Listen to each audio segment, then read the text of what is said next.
Could Haaland or Mbappe surpass Lionel Messi or Cristiano Ronaldo? It seems a ridiculous question to ask. The standards and the sheer legacy left by the two seem untouchable. But is that true? Haaland and Mbappe, even through their tender years, have been posing the question with alarming regularity, so it's time for a little comparison. It is of course impossible to directly compare their career totals, as Messi and Ronaldo have a 15-year head start in that area. In addition, players peak at different ages. But what is interesting is comparing their performances at the same ages throughout time. So who had the best season at each age? The major areas to consider for this will be league performances, Champions League performances, and of course international performances. At this stage in his career, Ronaldo was beginning to make waves. After impressing at Sporting CP, he made the move to one of the biggest clubs in the world, Manchester United, for nearly €20 million. His adaptation to the Premier League was a story of gradual integration, featuring in about half of the league minutes available and contributing 4 goals and 4 assists. The Champions League was a different story, as he was definitely not Mr. Champions League yet, so his impact in Europe was limited, so he slots into 4th position for this age. Haaland, in his formative years, was drawing the eye, but not just because of his performances, but also his sheer stature, at a time when many people thought the traditional big man would eventually die out. He scored 12 in 25, leading Mulder to second. But was that more impressive than the performances of Messi and Mbappe at 18? Well, in Messi's case, promise was the name of the game. It was his first season as a regular for Barcelona, getting almost 1,000 minutes under his belt, and getting 9 contributions in the league. To top it all off, in Europe he contributed to 3 goals, helping Barcelona lift the trophy. But the major drawback was that he just didn't play enough. The back half of his season was ravaged by injuries, meaning he missed key encounters for Barcelona in the league and in that European run, and could not fully showcase his talents. Mbappe, on the other hand, was a freak, even in comparison to these 3. He seemed to skip over the promising young player stage and headed straight to being one of the most dangerous forwards around. In the league, he was instrumental in wresting the title away from PSG for Monaco, using his versatility to form a deadly partnership with Falcao.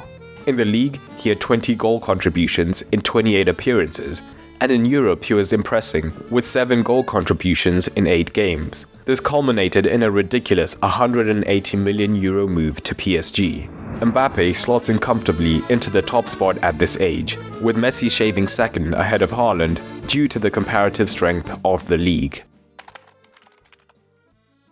Ronaldo was now a firmly established starter at Manchester United, with his impressive performances the prior season locking down his position on the right wing for Ferguson, as United looked to plot their way back to the league title.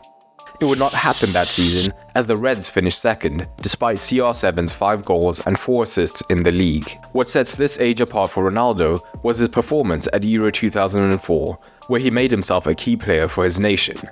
He made 6 appearances for Portugal, leading them to the final with 4 goal contributions before Portugal fell at the final hurdle against Greece. An impressive year, but only enough for 4th. Haaland at 19 was beginning to move into a different gear, playing half a season with Salzburg before making his move to a top 5 league with Borussia Dortmund. But before then, in his 14 matches with Salzburg, he had 16 goals and 4 assists, as it became abundantly clear that this level was too low for him. But the higher level of the Bundesliga barely slowed him down, making an instant impact and continuing at more than 1 goal contribution per game. This included an iconic debut, where with Dortmund 3-1 down, he was introduced in the 56th minute. By the 59th minute, he had halved the deficit, and on the 79th, he gave them breathing room as he completed a 20-minute hat-trick. If his league form was impressive, the Champions League took his stardom to a new level. With an unfancied Salzburg side, Haaland dominated the group stages, with 8 goals and an assist in the group stages alone. This was followed by a strong performance in the knockout stage against PSG, where his brace wasn't enough to see the side through. Despite exiting so early, he ended that season as the Champions League top scorer. But how does this match up to Messi and Mbappe though? Messi was no longer potential at this age, and he was integral to the team off the right-hand side. He still had his fair share of injuries, missing 11 games in the league alone due to a metatarsal fracture.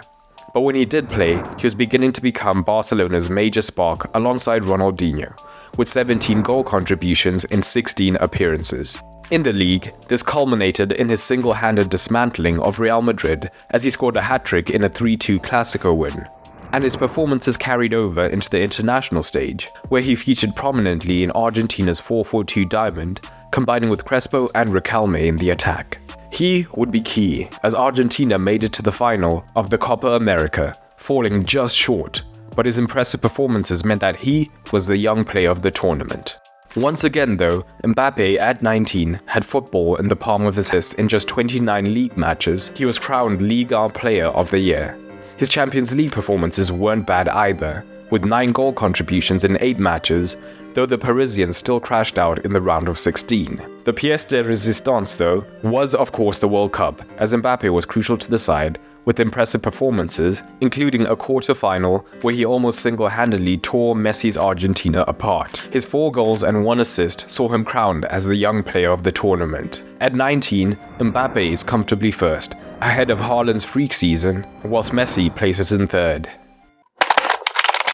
In fourth, Ronaldo was becoming more and more important for United, and now the fully fledged go-to choice for Ferguson on the right wing. But this season was a quiet one, at least relative to the other 3, with 9 goals in the league and 6 assists, and United crashing out of the group stage in the Champions League. Messi, at the same age, was making waves with his performances in La Liga, contributing to 22 goals in 27 appearances. His impact extended to the Champions League, where his 8 goals and assists were crucial in leading Barcelona to the Champions League final, where he would lose out to Ronaldo's United. He did end the season as the second top scorer in the Champions League, but his international performances at this age must also be noted, as he earned an Olympic gold with Argentina. And on the individual front, he was the earliest of the 4 to make it onto the Ballon d'Or podium, finishing 3rd at this tender age.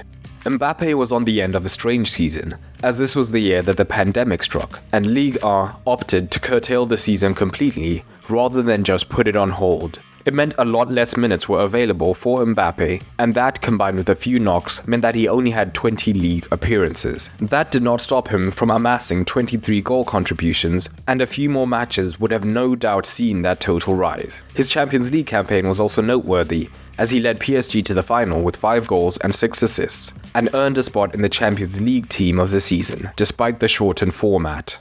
But Erling Haaland had the outstanding season on this front, and he took to his first full Bundesliga season like a duck to water. In 28 Bundesliga appearances, he scored 27 times and laid on 6 assists in a fairly mediocre Dortmund side that would eventually finish 3rd. In that season, he was the only Dortmund player to show up consistently in the high-stake matches, both domestically as well as in the Champions League, and his Champions League performances are what set him apart at this age, as this time it was 10 goals and 2 assists, and that was enough to be the top scorer and the competition's best forward. These performances are enough to see him take first place at this age ahead of Messi and Mbappe. But age 21 is where things get spicy, as the stats show. By the way, if you are wondering where I got all these stats from, they are from the wonderful FBref. Well, even better than regular FBref. It's StatHead by FBref, which is the most advanced stats website for football I've come across. Regular FBref is amazing, allowing you to find percentiles and basic stats, but StatHead takes it to the next level. So when the idea for this video popped into my head, when I wanted to figure out who was the most lethal teenager of all time, for example, all I had to do was filter by age and then order by goals descending, and boom, a list of the highest scoring teenagers ever, with some expected names near the top and Mbappe popping up not once, not twice, but 3 times in the top 30. But I was also curious because we all know that Bellingham has been on an insane scoring run for Madrid, especially for a midfielder. But how far behind is he the highest scoring English midfielder seasons? And when selecting only pure midfielders, we can see he has a chance of breaking that record this season. But when we filter down to open play goals only, we see that he jumps up on that list and is even closer to breaking it already. Erling Haaland's hat-trick habits also had me wondering, and with a simple query I was able to find that he is still a while from breaking away the hat-trick record. StatHead is currently in beta, and you can get free access if you sign up through the link below. No credit cards or any funny business required. Check it out for free through the link below, and thank you StatHead for sponsoring this video. The jump in competition shows, with Haaland's 30 goals and assists in 24 games only being enough for 4th as he was plagued with injuries. Dortmund were underwhelming in every competition, through no fault of Haaland, but it did mean that he had fewer chances to put in memorable, consequential performances. And as a result, even the Champions League, his bread and butter, was slow going with just the 2 goals.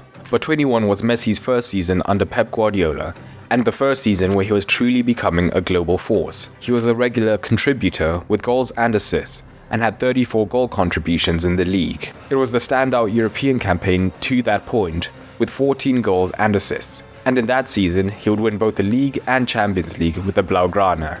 Not only that, he was the Champions League top scorer, Player of the Year in La Liga and the Champions League, and he would finish second in the Ballon d'Or as he edged closer to the coveted Golden Ball. His great nemesis Ronaldo was ascending to new heights with United. In 06-07 he was the linchpin for Manchester United as he dragged them back to Premier League glory. The fancy tricks were still present, but beneath that, the traits of a trained assassin were beginning to appear, with 25 goal contributions in the league.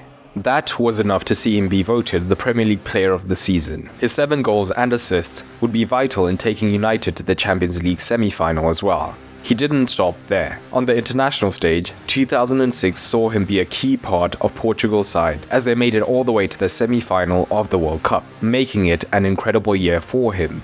But how does that stack up to Mbappe? Kylian Mbappe racked up 34 contributions in Liga alone, once again finishing as his top scorer, which was now becoming a regular occurrence.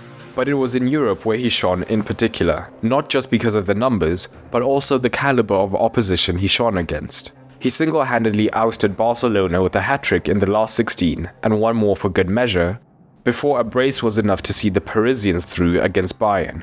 His international performance at the Euros wasn't the best, holding him back, although he did win the Nations League that year, if you count that. It's a close one to call, but Messi comes out first, just ahead of Ronaldo, with Mbappe slotting into third. 22 was a ridiculous age for all involved. Honestly, pick a player and you can make a case for them, so this is purely subjective opinion. Kylian Mbappe had 45 goal contributions in Liga alone and was player of the season in a team containing Messi and Neymar. He was also lethal in the Champions League with 12 goal contributions in 8 appearances, including a goal against Madrid in each of the legs of the round of 16. The closeness of the competition at this age means it's the first time I have to dock him significant points for the level of competition in Liga and not making a deep run in the Champions League, and such a phenomenal season still only places him 4th. This leaves a 3-horse race. Ronaldo put together one of the most impressive individual seasons in Premier League history, with 37 goals and assists in the league, comfortably winning the Player of the Year, as humiliating defenders became a weekly occurrence. His 31 goals were enough for a Premier League record, but he was also the Champions League top scorer with 8 goals and 1 assist as United won the competition. At this age, he also placed second in the Ballon d'Or rankings as he was slowly becoming the face of the sport. But it was at this age that Messi actually won his first Ballon d'Or, with his game elevating every season under Pep. He fully began his shift from the right wing to the false 9 position, allowing him to combine his impressive creative abilities with a ruthless scoring streak that was becoming more and more apparent. He dominated La Liga with 43 goal contributions. His side did not win the Champions League, but he was still the competition's top scorer with 8, and put in iconic performances like his 4-goal haul against Arsenal. Ronaldo and Messi were the Champions League top scorers, but so was Erling Haaland, with 12 in 11 as he won City's first ever Champions League, with standout performances like a 5-goal haul against Leipzig. Like the others, he was also the Champions League Player of the Year. Ronaldo broke a Premier League scoring record, well, so did Haaland, taking it a step further with 36 goals in 35 appearances, including a run of 3 home hat-tricks in a row in the Premier League. And let's not forget the 8 assists just for fun. Essentially, this age is the hardest to judge, but if I had to, Messi would just about squeeze in ahead of Haaland, who just about squeezes in ahead of Ronaldo. Age 23 is where Haaland bows out of the race, as his season is still going on. He has already made a strong start with over 18 goals and assists in the league and 5 and 5 in the Champions League, as well as a podium appearance at the Ballon d'Or. Kylian Mbappe comes in at third, as he had a season mixed with highs and lows. He tallied an impressive 34 goals and assists, a testament to his lethal prowess in front of the goal in Liga. However, this season saw Mbappe taking on more of a centre-forward role he seemingly didn't fully embrace. Despite his individual success, it was another year of disappointment in the Champions League, even though he contributed significantly with 10 goal involvement. On a brighter note, his performance in the World Cup was nothing short of historic, and I personally regard it as one of the greatest individual performances in the tournament's history. Ronaldo experienced a relative dip in terms of raw output. His total goal involvement stood at 24 in the league, scoring only 4 in 12 in the Champions League, though 2 of those would live long in the memory in a semi-final win over Arsenal. But this was also the age that he won his first Ballon d'Or, making it a special age for Ronaldo. But Messi stands head and shoulders above. In this season, he had 50 goal contributions in just 33 league appearances, in addition to 16 more contributions in the Champions League, finishing as the top scorer there as well, as he stunned with his semi-final appearance against Real Madrid. These performances put him comfortably top. So let's return to the question, could either of these two topple Messi and Ronaldo? It's a tough ask, and they both have factors that will make it hard for them to make their case, starting with Mbappe. His league goal-scoring feats are impressive, but the perceived weakness of Liga will always make an easy target to poke holes in his argument. In addition, silverware in the Champions League will be a prerequisite to stake a claim for the greatest of all time position. Haaland has quite contrasting issues. The first will be his national side. Many consider the World Cup, or at the very least a continental trophy, to be a must in order to be the greatest of all time. Haaland not only faces the deepest competition pool, but he comes from the weakest footballing nation of these 4, meaning that it will be a tough ask. Norway do have a solid side though, so there is still a very faint possibility. The second issue with Haaland will always be aesthetics, or general well-roundedness. When thinking of the very greatest, they do tend to be much more well-rounded and involved in the 90 minutes rather than just being a ridiculously efficient finisher. They produce moments that drop jaws throughout the game rather than just moments that solely decide games. There is so much more to football than just statistics, so for most, Haaland would fail the eye test. The other issue that both will face is sheer consistency. Early on, Haaland and Mbappe have been putting up strong fights against the earlier versions of Ronaldo and Messi, but Ronaldo in particular exploded to greatest of all time level a little later in his career, around 25, and was able to maintain that for almost a decade. Messi ascended a little earlier, but once again maintained that peak for an unusually long time. So Mbappe and Haaland would not only have to maintain their current levels, they would have to raise them and then maintain that for almost a decade. A difficult task.